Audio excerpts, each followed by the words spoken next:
Welcome to Convocation this week. We know that in our country right now, immigration is a hot button issue, particularly as elections swirl, and it feels like we're always in an election cycle for the president right now. But we're getting closer, and therefore immigration will become an issue again. Whether people want to build the wall or not build the wall, we know that people have very strong opinions. And I think to be a very educated human being, it's very important to take a theory and bring it down and see how it really impacts people. And so often when you hear about those people, that I hear so many people talk about, I think about people that I know. And one of my favorite human beings on earth is Dr. Meyer. He is now, I guess, has been for a while now, the Dean of Student Success. He's pretty much a rock star, very involved in our community, has been a leader on our campus, but really has made a huge impact in students' lives. And today he's going to share his own immigration story. But I want to offer one commercial before Dean Meyer comes to share his own story. Next week, we will have an international peacemaker with us. She's coming from South Sudan, the youngest country in the world, and also the country facing the greatest economic challenges. She'll be with us next week in this space. I would really encourage you to come back and to hear her journey and how she's working on, in a war-torn country, how to make peace. So without further ado, we're really blessed to have you on campus and appreciate you sharing your own story today. Thank you, and I appreciate it all for allowing me to speak to you. And so when I first thought about this and coming to speak to people, I had to think hard about this because I am truly blessed, and I have been for my whole life. And so when we talk about blessings, right, the suffering that I've gone through on my journey, my immigrant story, I do not think is a true reflection of the immigrant story into this country. I do love this. Let me give you some background where I come from so I can tell my journey. My journey started right here in this little city called Kimberley. So Kimberley is famous for the place where they discovered the Hope Diamond. The biggest diamond ever discovered in the world was discovered there. I think there was one in Africa recently that's a little bit bigger, but it was discovered there. I was born there, and then I grew up in Pretoria, which is now called Swanee. The name has changed. I grew up there my whole life, and I spent a lot of time running most of Southern Africa. So I spent a lot of time in Namibia, Botswana, Zimbabwe, Mozambique. But this was home for me. And then Durban, right down here, that's a little town called Port Shepstone. And all that, they called it the Lark British Outpost. And that's where I spent a lot of my time growing up. And even in South Africa during this time, this was the 1980s when I came of age, we were in the middle of apartheid. And so I was privileged, right? I had a white skin, and that white skin has really carried me far in life. And I do believe, and I think in order to be totally truthful, I think my immigrant journey is also influenced by the fact that I come from a place of privilege. And I think there's nothing wrong with coming from a place of privilege. We can't help it. But I think we've got to acknowledge it. So I think intersectionality becomes very important, right? So I am an immigrant, but I am also, right now, a middle-aged white man. And that influenced my journey a little bit. So I want to go back, and I want to show you guys. I'm going to show you my blessings and my journey later on. I brought some photos of my journey in America. I actually have no photos at this point in my life that comes before 1990. I lost everything that when I was a child. It's somewhere, but I don't know where, right? And I've got to kind of get back home and find it. But I really want to share with this. Now, so I'm going to start with two quotes. This is by a famous author, American author, immigrant author, and playwright. He says, and you can read it, I see the American experience that people find by the immigrant paradigm of rupture and renewal. Rupture with the old world, the old ways, and renewal of the self in a bright but difficult new world. And I think there's truth there. And I will talk about that a little bit more, about immigrants oftentimes becoming orphans, the orphans of the world, right? You can never go back home because home has moved on. So when I go back to South Africa, I spent 5 weeks there last year. It's not my place anymore. I am the guy, and I'll always be the person that left. Right? So life has gone on, people's had families, deaths, things have changed, and I was not part of that, so I can't go home. And here's a great example, being in Eastern Kentucky, right? Not that long ago, somebody told me, you will never be an insider here, you'll always be an outsider, right? So you have no place. But there's benefits to that because you can view a situation, and you can view that situation from the outside at all times. And you make your own inroads, you make your own place. And I'll show you my blessings in that regard. But I think oftentimes when we have to think about the immigrant experience, think about it in terms of this, that those immigrants often do not belong here, but they also don't belong where they come from anymore. And so they always kind of this, so when we talk about internationalism and globalism, oftentimes that's the only thing immigrants have. So they are very much into diversity and stuff just because of their own experience. And I think we should be aware of that. But I want to kind of juxtapose this with something else that's very important now. That I, unfortunately, never influenced my immigrant experience, but I think the majority of immigrants coming into this country right now, right, that great American dream, you know, when I was a child, one of the documents that we did in history every single year was the Constitution. That was held up as the greatest experiment in democracy. Right? And so that kind of influenced my view of America. So America was very different when I got here. But I always had the Constitution, and all, you know, your founding fathers are heralded in other places in the world for this beautiful, delicate little experiment in democracy, which is called the United States. And I sometimes think that immigrants appreciate that in so many more ways than Americans can ever appreciate it, because they've always benefited from this great society and this great experiment.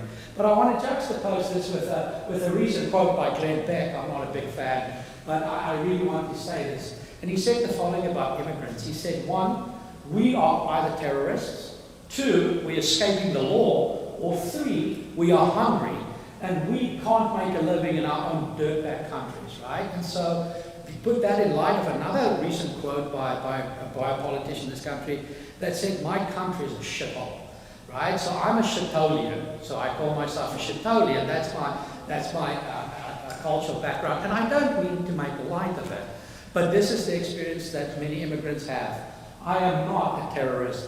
I'm not above the law, and you know, sometimes I was hungry before I came here, but I can make a living in my own country. I chose to come to this country, and I'm fortunate that I found a home here. The reason it sounds weird when I say that is because I'm white. Right? I escape many of these labels because I'm white. I can tell you right now that I do not want to be a brown or black immigrant in the country, and I don't mean it in a racist way. I think that my immigrant experience was much different because of my cultural background and the color of my skin. And so I want to say that, but I don't only want to talk about that. I want to talk about the good things too. This is the only photo extant of me from the beginning 1990s. This is what I look like. So you wonder actually how they let me into the country, because I do look like I just got out of prison. I've got this big fringe, and you know, there's a flock of seagulls there, and there's all kinds of things there.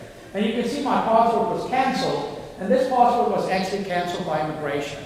So when I first came in, they let me in, and then when I wanted to leave, they wouldn't let me leave because I didn't get my green card. I got my green card, but I didn't have the actual card. I just had a stamp from the federal government that said, I have a green card, but I haven't received it yet. So they wouldn't let me leave the country.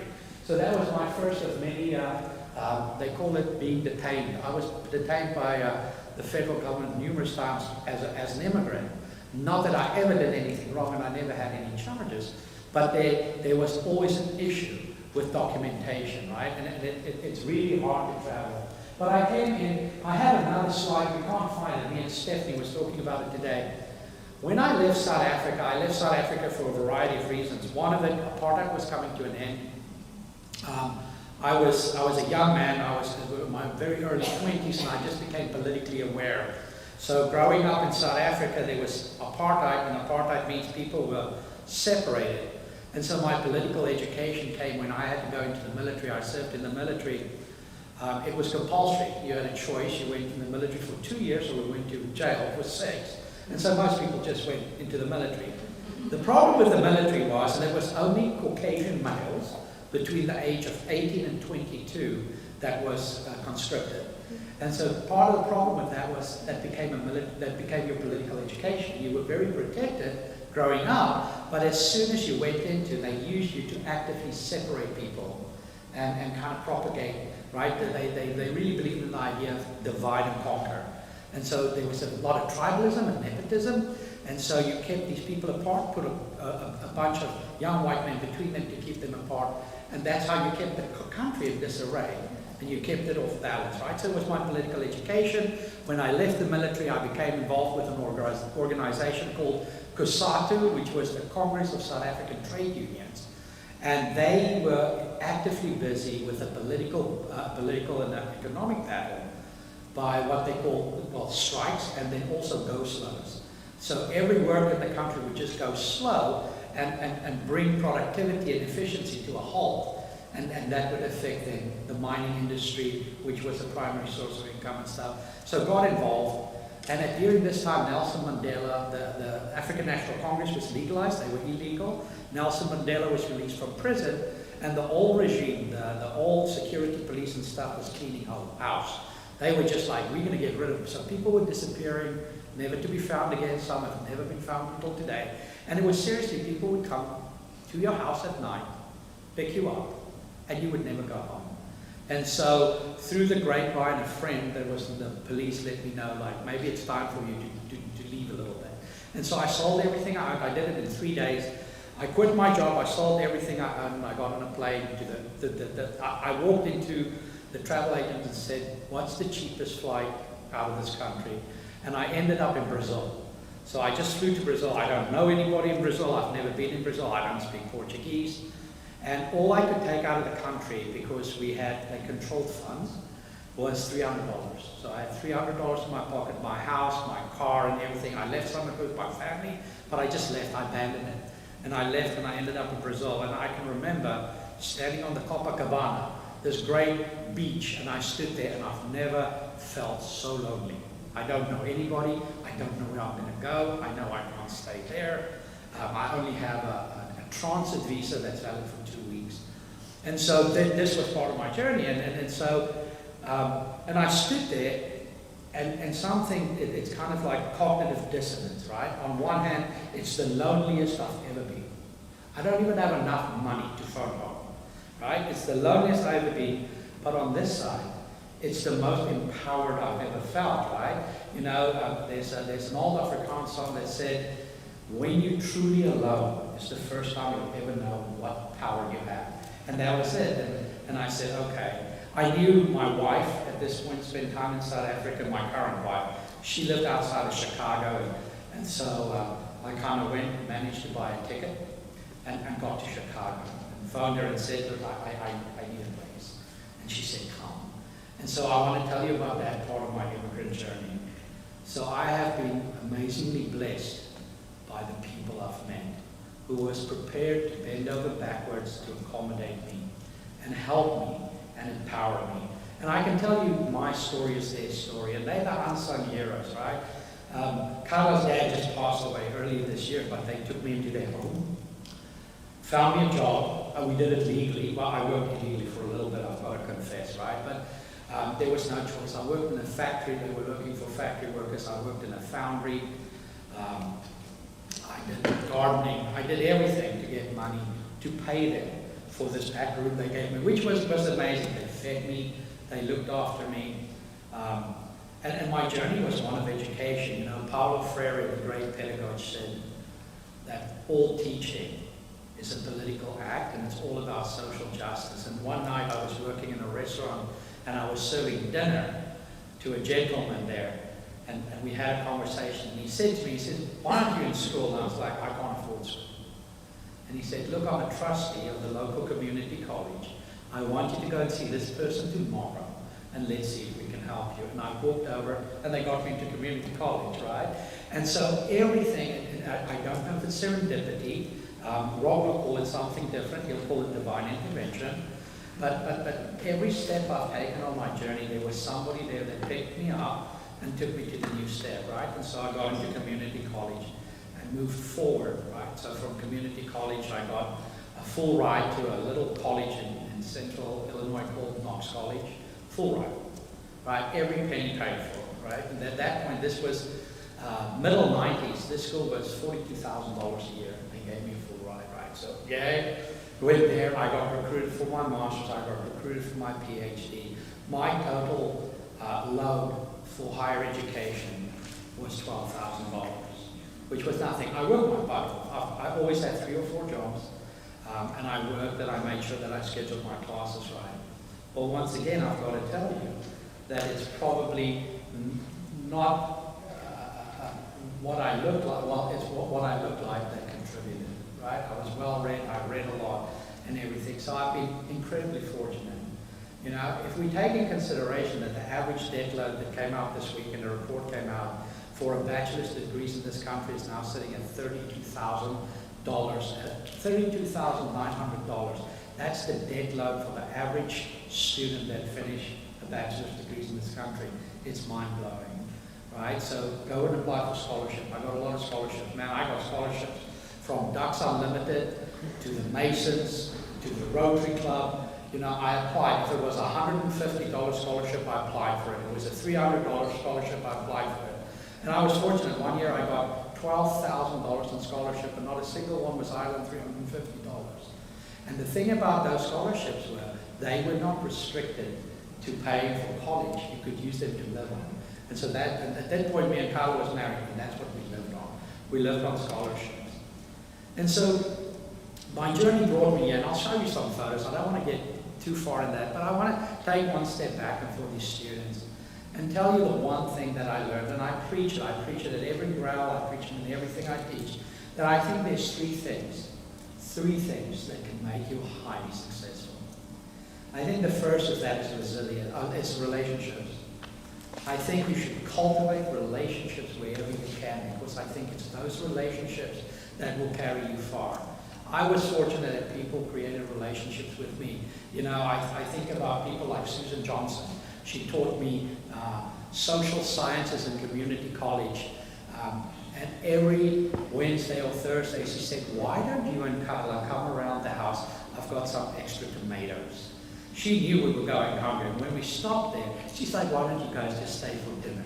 So once a week, her and her husband fed us, right? And if we didn't show up, he would drive and come and look for us, right? There was always, when I left their home, there was always a bag of tomatoes, some lettuce, some cold chicken, a baked lasagna or something, and she fed us, right? I think about Stuart Allison, who was my advisor when I was at Knox. And I went to him one day, I said, I want to be a college professor. And he says, I think you're 100% right, but you need a PhD that matters. It needs to be in something hard. So that initial month till you become an educator and a teacher carries you. So you can always have something to fall back on. And force me, right? This was in my junior year. I decided to switch from comparative literature to biology. And he said, we can do it. He should have never said that. If a student comes to me right now and say, I want to switch in my junior year and finish on time with a degree in art science, and you've been a literature major, I don't think it's possible. But he believed that we could do it, and we did it. I didn't go one semester over. You know, I think about Carl Trester and Betty Trester and all these people that fed me all along the way. Right? Even when I came to UPike as a young professor, there was people here that picked me up and fed me and helped us when we were struggling. So I think if you step out in a very intentional way and create these relationships with people, you're going to go incredibly far in life.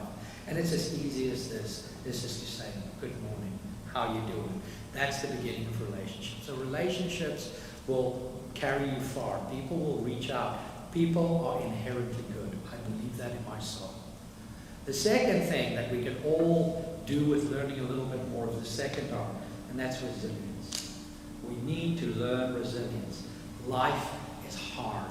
And for most of us sitting in the room, it's not as hard as it can be. But it's still hard, right? We battle things. We battle ourselves. We battle other people. We battle hunger. We might be battling abuse. We might be battling so much things. So here's the thing, you can give up. There was many times where I sat, right, and we had a loaf of bread and ketchup, right? And we made tomato soup. Right? You pour a little bit of ketchup into a little bit of hot water, you stir it up with a little bit of Worcestershire sauce, a little bit of pepper. It's edible, right? It didn't happen much to us, but it did, right? So for instance, I can't face ramen noodles. I can't eat them. Those dry ramen, I cannot eat them. Because it takes me back to a time, right? You know, the idea that taste and smell takes us back to a place. It takes me back to an ugly place. So I don't even like the smell. My kids love them. I can't be even around when they eat them. But that's the resilience part, right? There were so many places where you could just never give up. If you're going to go down fight, right? Because at least you get people's respect. And I think the third one is relationships, resilience, and then reflection. I think we can always reflect on how we can do things better next time, right? And in academics, I think that's amazingly important, right? The first time I lost one of my scholarships, it was because of academics. My grades were going down.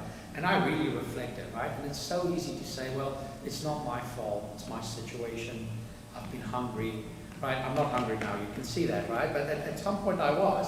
But I wonder if that is not those things that created us. So reflecting on where we come from and what we are based on our experiences back then. You know, so somebody said, if you could change anything in your life up until this point, what would you change? I don't think I would change anything, because I wouldn't be who I am today. And I'm pretty happy with myself. I think we can always do better. I think there's always place for it to grow. But I think I'm at a place where my experiences have shaped what I am today.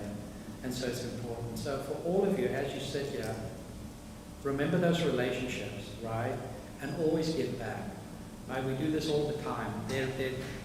I hope that in my career at UPike, that I reached out to enough students to make up for all the gifts that was bestowed on me when I was a student. Right? So build your relationships. Resilience, do not give up. Never give up. There's always somebody worse than you. And that's one of the things why I think mission trips and things are expensive. Facing situations that you can't even imagine that's happening on a daily basis gives you a little bit of resilience. And then please reflect, right? Always reflect on how blessed we truly are.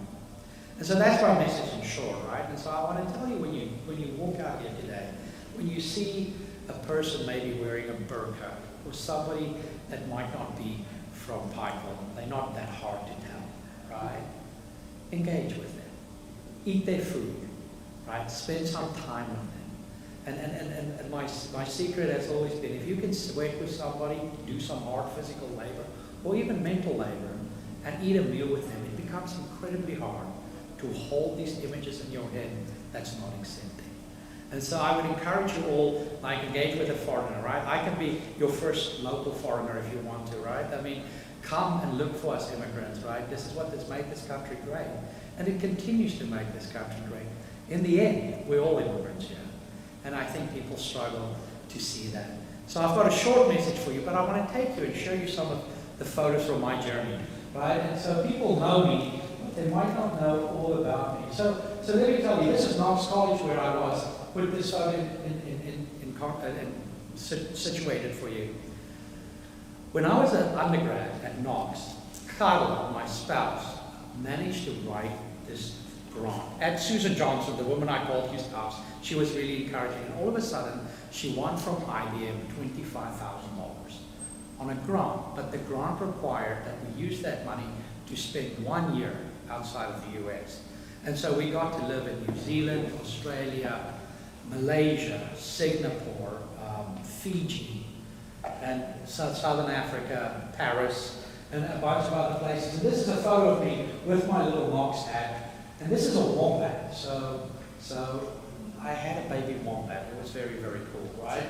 And so that was me. That was us young. I also want to tell you, look at what, and I'm sincere, talking to many people in this room, including your students. Let me talk to you about work-life balance. I'll show you. Look at me, how quickly I age. Right? This is only 7 months ago. But that was in Australia playing with a wombat. And I want to show you. This is me with a bonsai. And I think this is in Washington, D.C., if I remember right. It's the botanic garden, and I like bonsai, and I got to grow them and stuff. Right?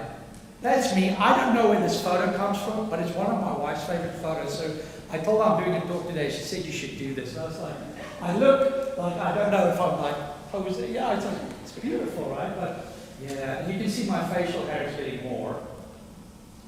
That's one of my blessings in this country. My son was born here, right? This is Biggs many, many years ago. And he just had an accident on a truck and he lost a tooth. The one tooth he's got a cut above his eye, and he's got this. But he was so pleased with himself because he did it all by himself.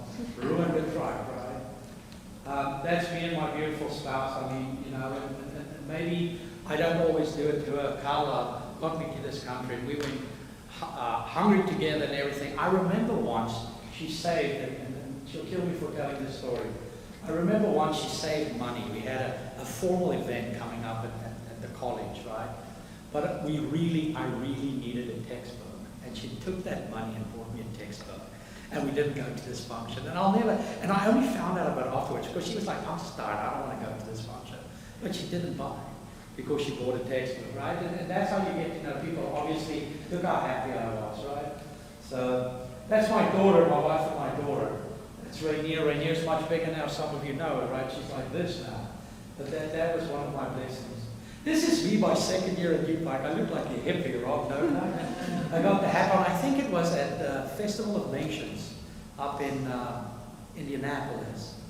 And I think I was with a bunch of stuff and somebody brought me that hat. And I wore it.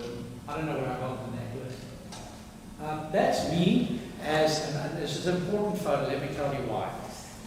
I played in Blood Feud, the official Kentucky play on the Hatfield-McCoy feud. And I got to die numerous times during this play out in is it Blackberry? I think it's Blackberry, right on the Tug River.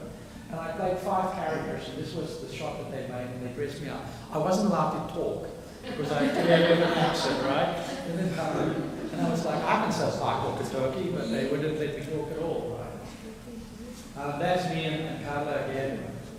And she'll kill me, so it looks like Carla has tattoos, but she actually doesn't. That's not real. That was actually for a play, and she had to have this artificial tattoos on her. But somebody was saying this morning, I think it was Sheena, right? And she said, I don't know Carla had tattoos. She actually doesn't. So, and that's my family. My son doesn't look like it anymore. He's much more cynical and big now. I love this photo because when I send it to my family, they always ask me, why do you put a couch in the middle of a field and take photos? I was like, I don't know, the photographer told us to do that. So. And there's my last photo. This is my serious academic look. And so I want to say it. I mean, if I can give you one take-home message, one is that I've been incredibly blessed. I honestly have been. But I do think we've got to think about this experience much more broadly. People like me, right? The only difference is my skin is white, is being called terrorists, rapists, criminals, and people are coming in to make a better life for themselves, right? Is there bad people trying to get into this country? Of course there is, but the majority reach out, engage, get to know these people, because in the end, every single person in this room is after all an immigrant, and this is what makes this country great, is the diversity we bring to the table. And if anybody has any questions, I'll answer them. Rob, I hope I did all the time we needed. But if anybody has a question, I will be more than prepared to answer your question. No? I have a question. Okay. So you talk about resiliency. I mean, I picture you having left South Africa, being in Brazil, feeling such existential loneliness. Where did that resiliency come from? Because I mean, so many of us, we just collapse in those moments. What kept you going? Well, I wish I could tell you, right, that it was magical, right? It came from the gut. Rob, I sat that night in a hotel room and cried, right? And so that's the part you don't see. The resiliency came from admitting to myself, and I think that's the greatest thing. And I think Brene Brown talks about it, is leaning into that vulnerability and knowing. Maybe back then I didn't know. I didn't read Brene Brown, and I haven't read all the great things I've read since. But I know I walked into that room and I was broken. And I was like, what am I going to do? Right? And the next morning, and I tell students this all the time, what happens when you fail that test? The next day you get up, the sun still shines, your dog still loves you, your family is still there for you, but you failed the test. And I think what I learned there is that the next morning, oftentimes closing your eyes and going to sleep, right? The next day the sun do come up, people still eat, people still smile. You're not broken. I got to know some amazing people in Brazil too, right? So I think that resilience is something that you cultivate, but the first step is getting up, right? It's easy to go and sit in the corner and say it's all done and it's not my fault. But in the end, I think the first step to any resiliency is just pulling yourself up. Having the realization that failure is real, it's part of what we do. I think that's the greatest thing that I gave myself as a young student is the realization that I'm going to fail, that I'll never avoid failure. But now, with retrospect, as I'm 7 or 8 months on from that period of time in my life, right, what I've learned in those 6 or 7 months is this, that I've actually never learned anything from my success. Right? Think about it. Me being successful, I can assign all my success usually to people around me. My failures I keep for my own, but it's the only thing that's ever taught me anything. That feeling that I want to avoid when you walk away and you say, I could have done that better, or I could have studied more, or anything, that's what I'm trying to avoid. So I've never learned anything from success. It's always been from failure. And so that's where I think is the ultimate root of resilience. If you can just get up, right? It's paralyzing. It's the end of the world for us, but if you can just push a little bit through it. Sleep helps, right? In that case for me it helped. Going to bed that night and waking up the next morning and just seeing the sun being up, it does change that perspective. Does that make sense? Mm-hmm. You've got a question. Yes, sir. So, what motivated you the whole time you were in this process to like keep moving forward? Man, I wish I could give you this big, kind of like very deep answer. Hunger. Hunger oftentimes motivated me, right? I had a family, so when I had a family, I said that, you know, so let me tell you a funny story quickly. So my sister came and visited me a few years ago, and I did not go back to South Africa for long periods, I mean decades, that I never saw my family. And so now that I've got, you know, I'm actually a little bit more successful, I've got a little bit of money, I go home more often. But one of the things that I sat with my sister one day and I was like, remember how Dad, you know, would get us together in August and say, hey, you've got a choice, we either go on vacation or you get Christmas presents. And I was like, he was so goofy. My sister looked at me, she's much older than me, and she said, you realize he did that because we were poor, right? So I didn't know I was poor until recently when my sister actually told me that the things that I think my family was just quirky was actually motivated by lack of money, right? But I think that's it. I always said to myself, and what kept me moving is I did not want my children to feel some of the deficits, right? I wanted my children to have a good education. I wanted them never to feel ashamed that they didn't have money. I didn't want them to feel like my wife, that she couldn't go to a dance because we had to buy a textbook so I could finish my degree. So those things often kept me motivated. But also the people around you, right? I mean, there's expectations. You write contracts every time you interact with people. So when people go to bat for you, you need to repay what they went to bat for. And so it's always been this desire to never look at somebody and see disappointment in their eyes, which might be actually, you know, representative of much deeper psychosis I have. But I mean, for me, it's always been, I did not want to disappoint those around me. I want people to understand and be happy. Does that make sense? What motivates you to get up in the morning? You know, it's kind of a hard question. Like you said. It's the same kind of thing though, right? So if you think about that, you'll figure out that you have a family that you don't want to disappoint, right?